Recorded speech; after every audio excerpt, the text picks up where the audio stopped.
Welcome to Athletes Thriving in Perimenopause and Beyond. This is going to be a take two as I accidentally just, stopped the recording immediately as upon starting last time. But here we are. It is Thursday.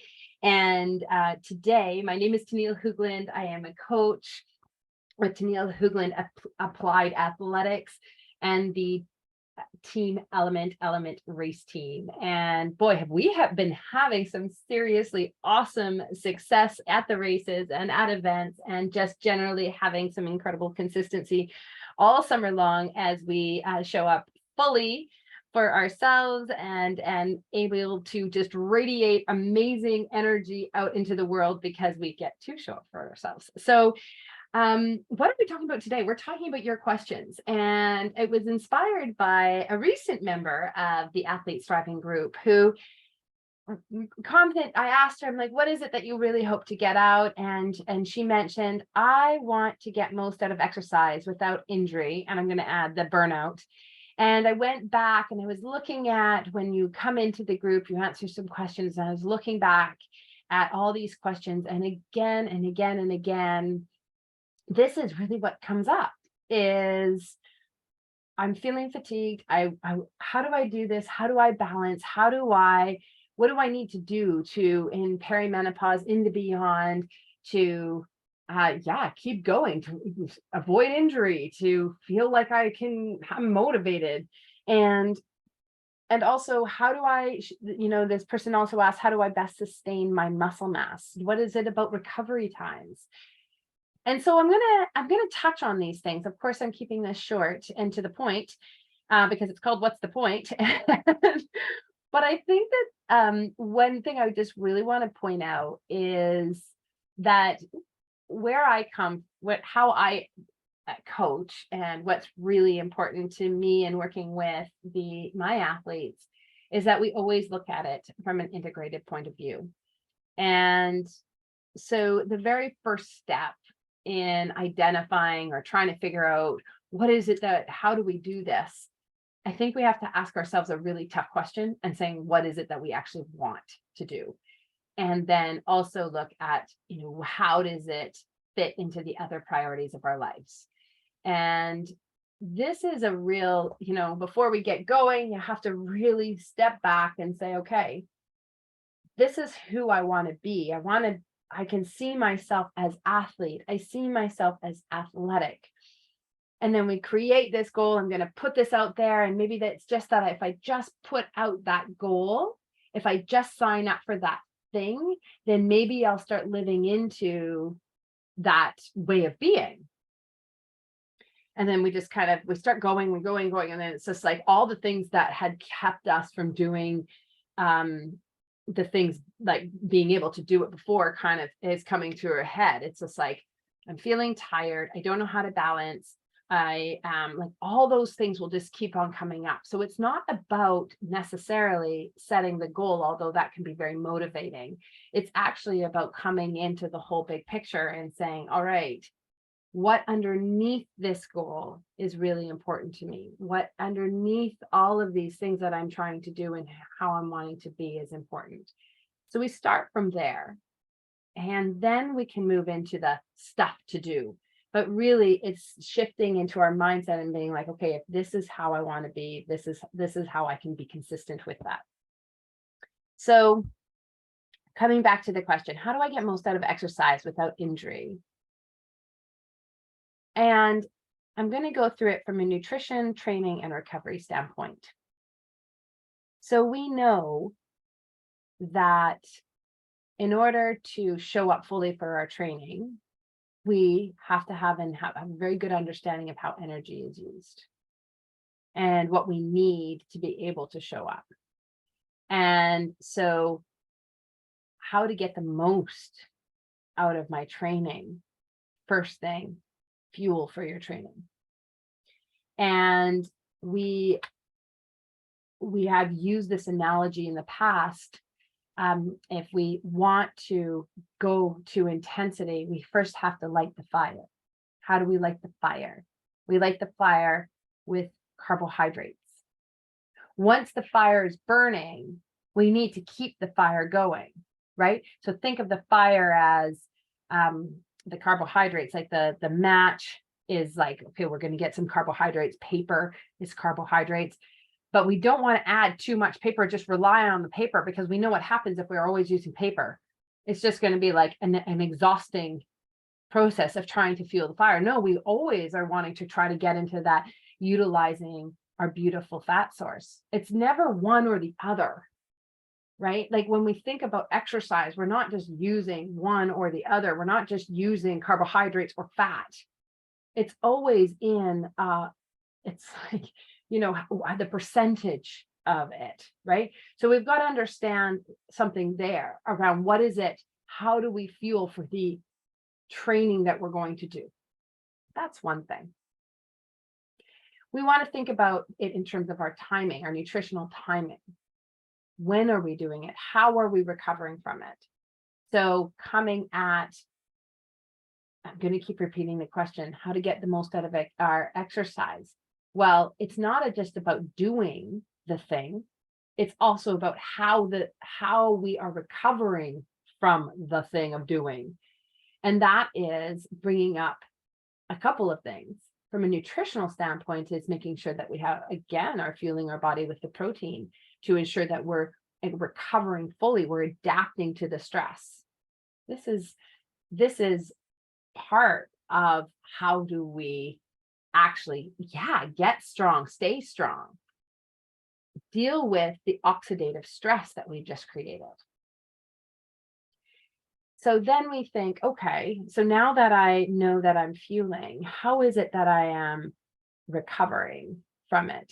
It's also thinking about, where else is my energy? How do I shift my energy from this heightened state of bringing up my cortisol? Like, yes, we're adding a stress, we're going for it, we're bringing things in, but then how do I shift and then say, body, are you safe?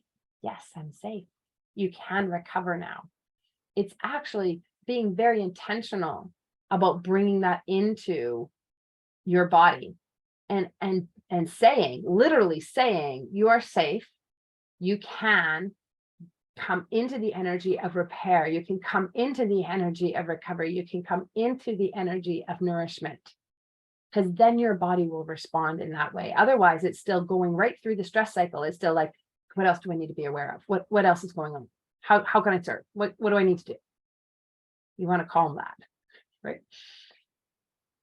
So then we think about the training itself.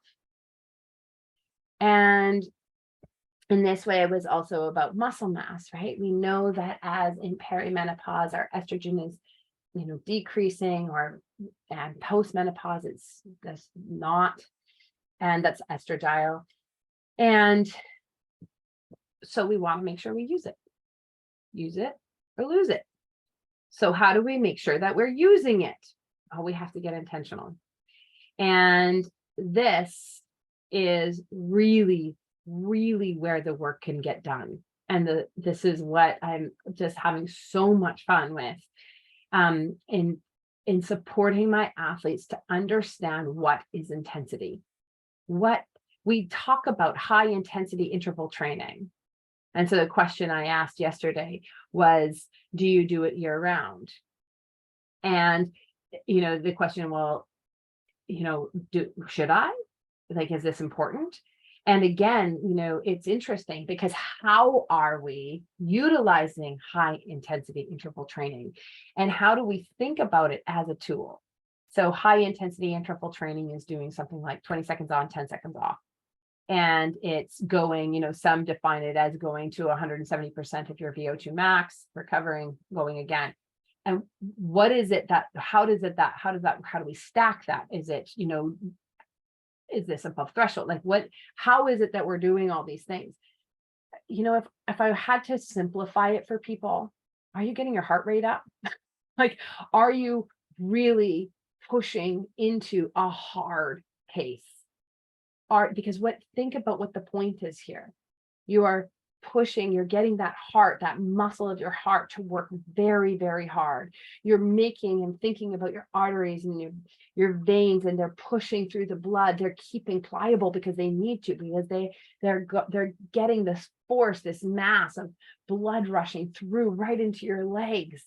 You're increasing your VO2 max through this, because it's like, oh man, this body of mine keeps on being stressed. I need to be able to respond. Obviously I need it.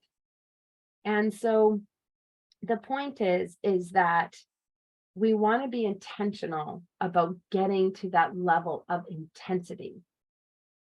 And we also have to understand that we need more time to recover. And if we're not taking the time to recover from it, then we're not going to be able to hit the intensity. And so what's happening for a lot of people is that they've piled up the stress in their life, and then they're trying to bring in this additional stress without giving themselves time to fully recover. And so then what becomes normal is suboptimal performance. And you're getting hard workouts, and man, is that ever a hard workout? I really pushed it today. But it's not what you're capable of. It's not how you're going to keep your muscle mass, because it's suboptimal. Because your starting point was never like, it's just, your starting point is just like you're scraping. So what I want to say is that if we are really coming into how to make the most out of exercise, it's know where you're starting. Get intentional about getting intentional about what that point, what that ability of you are in right now. Don't compare it to what you used to do. You're not who you used to be. Thank God. Thank goodness, right? Like we want to grow, we want to change. Change is beautiful. And even if we want to say, yeah, but I used to be able to do that, and so now I'm just not doing less. Okay, so start there. And then the second point that I want to say to intentional is be progressive and notice yourself and being like, okay, so I learned this about myself today. I was training, and one of these athletes that I had in the spin session I did, she has been riding for years and years and years, and incredibly strong. Like, if she's on the start line, that you're going to be, it's going to be a tough race. And it was fun because we were doing sprint interval training today. And it was like, what can we learn about this today? And it's forever learning, because that's mastery. And so bringing forward and knowing that wherever we are at, we can learn something new, and we can continue to progress from wherever that is, whether that is in weight training, in strength training, progressive from where you are today. Allow the tendons, allow the ligaments to learn to be. It's going to take time to hold that stress that we're asking it to do. And believe me, I'm really not very good at this necessarily, because I too want to just be like, yeah, but I can lift it. I can lift heavier. Doesn't mean we should. The last thing is, again, coming to the question, I know I'm going to keep on repeating the question. How do I get the most out of my exercise without injury? It's being consistent in a way that, and when I say consistent, I actually mean something different. Yes, keep showing up for yourself in terms of, showing up and doing the work that you need to do. But more importantly, showing up for yourself. Understanding, where am I at today? What can I get out of today? How am I doing today? Especially in perimenopause, because there is tomorrow. And if you started in this discussion, we started saying, who is it that you want to be? What are you moving toward? And you establish that, and you know it, and you honor that, and you are going to be in integrity with that, then you will keep on moving toward it. And maybe today's not the day, but tomorrow's going to be the day. But I'm consistent with showing up in the way I need to. I'm going to go for it when I can. And I'm also going to acknowledge that not every day is going for it. And so it's finding that balance and being like, okay, I have to let that one go, but boy, I can't wait for the next one, because I know I'm going to make it count. The recovery piece, We've talked about it a little bit, and this is like, how do you, so you can see how we keep on weaving through things here.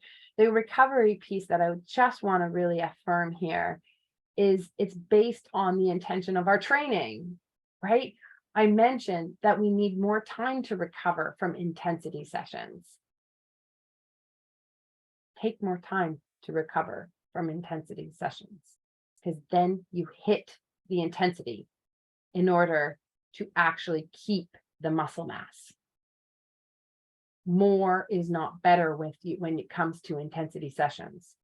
It's not better for the elite athlete that's in their 20s. It's not going to be better for us. And also acknowledge, and again, I've said this, but look at your whole bucket of stress. Look at the whole, your life in terms of the stress, and then acknowledge, where is it that I can really push this in my efforts? Some people, it might be for on the weekends. Other people, it's just like, no, I need to recover. I need to, I need something else for myself. That's my family time. Like, know what are how you can move in and through your own experience of training with intention. So that's all I have for today. I hope that has given some ideas and some nuggets about how do we do this? How do we think about this? And how to make the most out of our exercise without injury, without burning out, so we can keep on consistent. Ask more questions. Let me support you. And thank you for listening.